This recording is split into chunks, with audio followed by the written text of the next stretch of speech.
ladies and gentlemen. I am Adrienne Lopez and this is Stephanie Sanchez.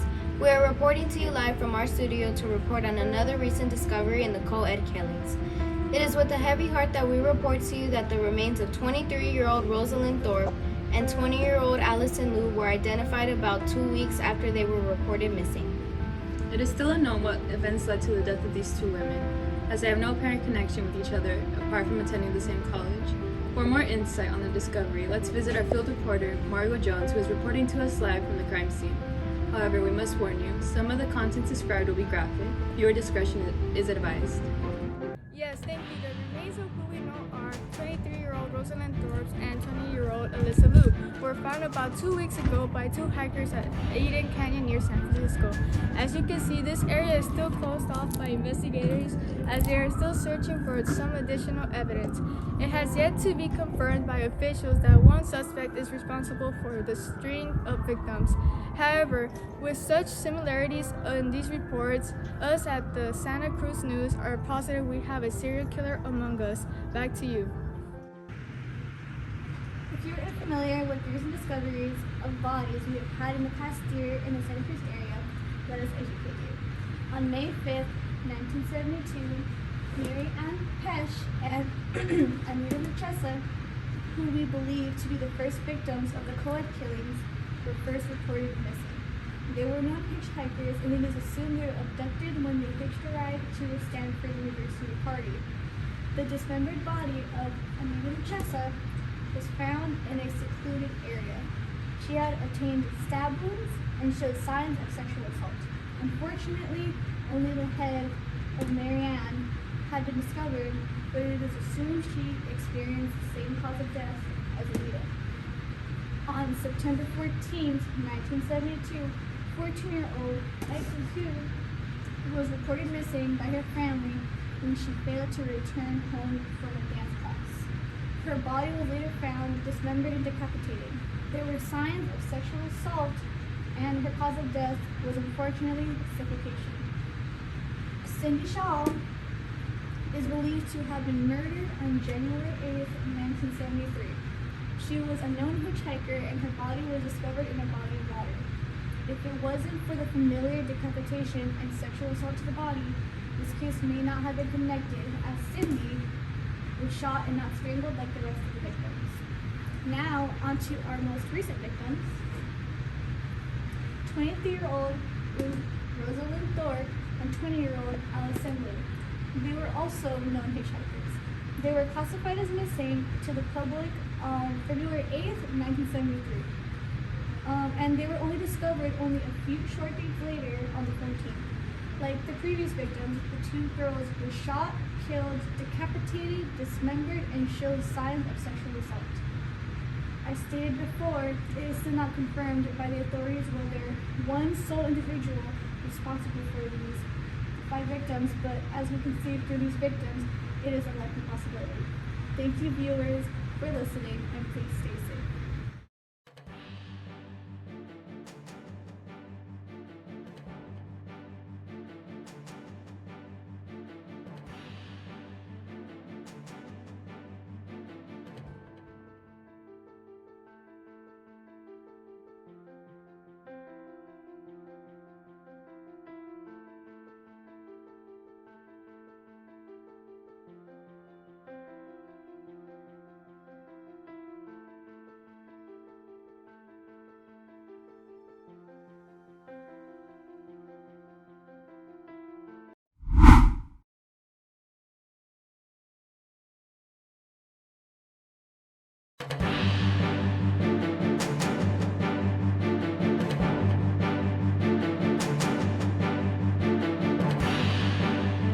Good morning, ladies and gentlemen. I'm Adrienne Lopez and this is Stephanie Sanchez.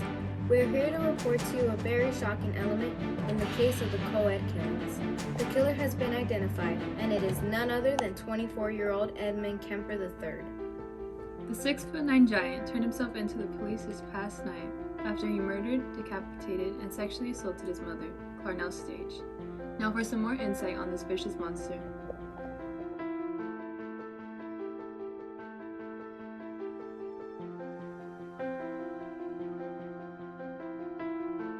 I'm not an authority. I'm someone who has been a murderer for almost 20 years. Can you say how many people might be doing crimes like you were doing? It would be a guess, but it's not. It's far more than 35. It isn't that impossible in this society. It happens. I was also involved in killing co-eds because my mother was associated with college work, college co-eds, women, and had had a very strong and violently outspoken position on men for much of my upbringing. My mother was a sick, angry, hungry, and very sad woman. I hated her, but I wanted to love my mother. And I watched the alcohol increase. I watched her social life drop off. I watched her get bizarre. She had terrible pain from her life, earlier life, her upbringing, a failed marriage with my father. I'm a constant reminder of that failure. While his mother worked at the university, Kemper buried the mutilated bodies in the mountains and took the severed heads home. Then he slept with their heads for days and finally went looking for more. Where I could act out, and I say, no, I can't. And then a gun is in the car, hidden. And this craving, this awful, raging, eating feeling inside. I could feel it consuming my insides. This fantastic passion. It was overwhelming me. It was like drugs. It was like alcohol. A little isn't enough. At first it is.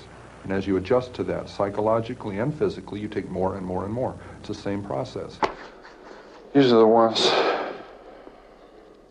Now, would you get in the car with this man? Huh?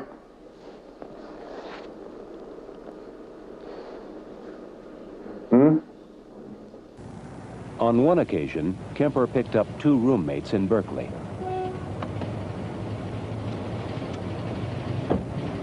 In that first killing in May of '72, when that gun was pulled out, I launched it out. I had it under my leg, out of sight, parallel to my leg in the seat. It was something that had been thought out in fantasy, acted out, felt out hundreds of times. So it finally came down to the thing of, do I dare bring this gun out? Already realizing if that gun comes out, something has to happen. It was going to happen. In 1972 and 1973, a series of murders shocked Northern California. College girls began to disappear while hitchhiking. 2 of the victims were picked up from the campus of the University of California at Santa Cruz. That's where Ed Kemper's mother was working as an administrative assistant. And she said, oh, I suppose you're going to want to sit up all night and talk now. Shit. And I looked at her, I said, no. I said, good night.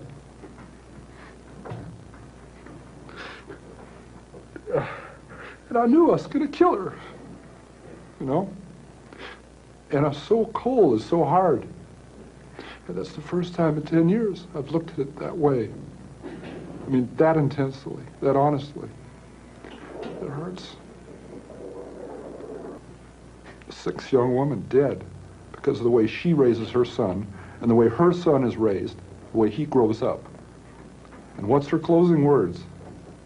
I suppose you want to sit up all night and talk. God, I wish I had. Go. So the question still stands. Will we get Edmund Kemper to the Monsterias today? To understand, we will be speaking with forensic psychologist Dr. Edmund, who was the leading psychiatrist in the Kemper case. Thank you for the introduction. For the people at home, hello, I am Dr. Edmund, and I was the lead psychiatrist in the Edmund Kemper case. Through my extensive research on his history and my interviews with Kemper himself, it is evident that there were many contributing factors that made him the person he is. Signs that stemmed from early infancy are clear. It is theorized that his mother's lack of affection for him growing up affected his brain. As research indicates, lack of motherly contact as an infant can delay the development of the frontal lobe, leading to mental, behavioral, and emotional issues. These effects can be seen in his adolescence as well.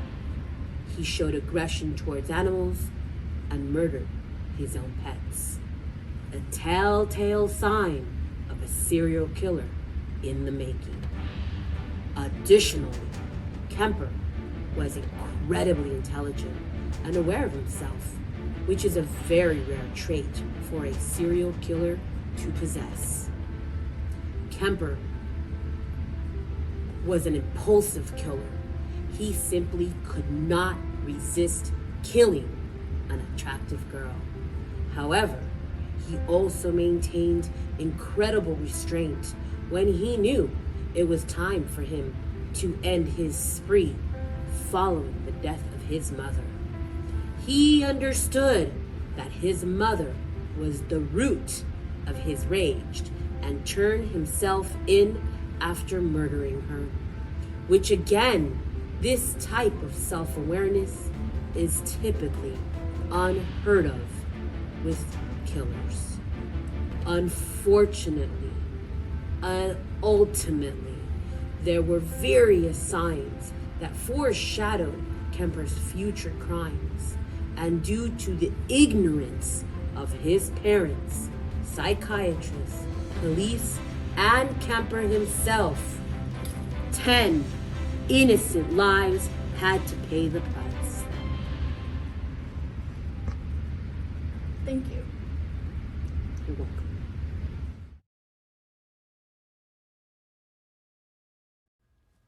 Ding, ding, ding, ding, ding, ding.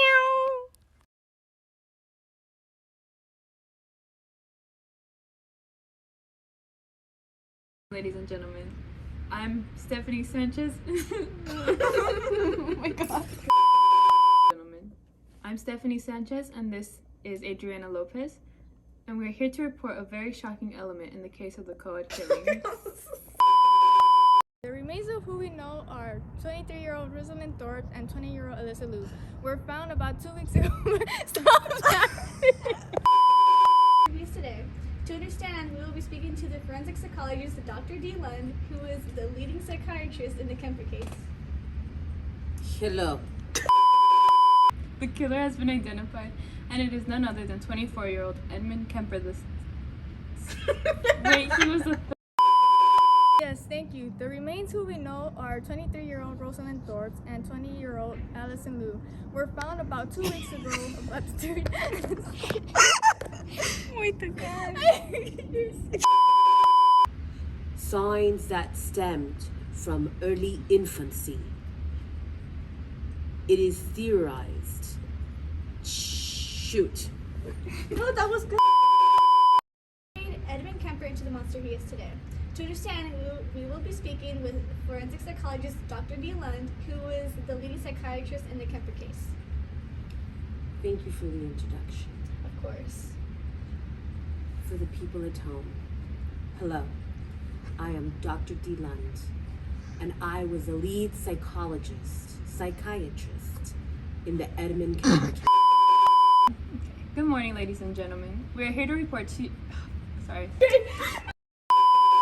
Go. So the question still stands. What made Edmund Kemper into the monster he is today? To understand, we will be speaking with forensic psychologist Dr. D. Lund, who is the leading psychiatrist in the Kemper case. Thank you for the introduction. Of course.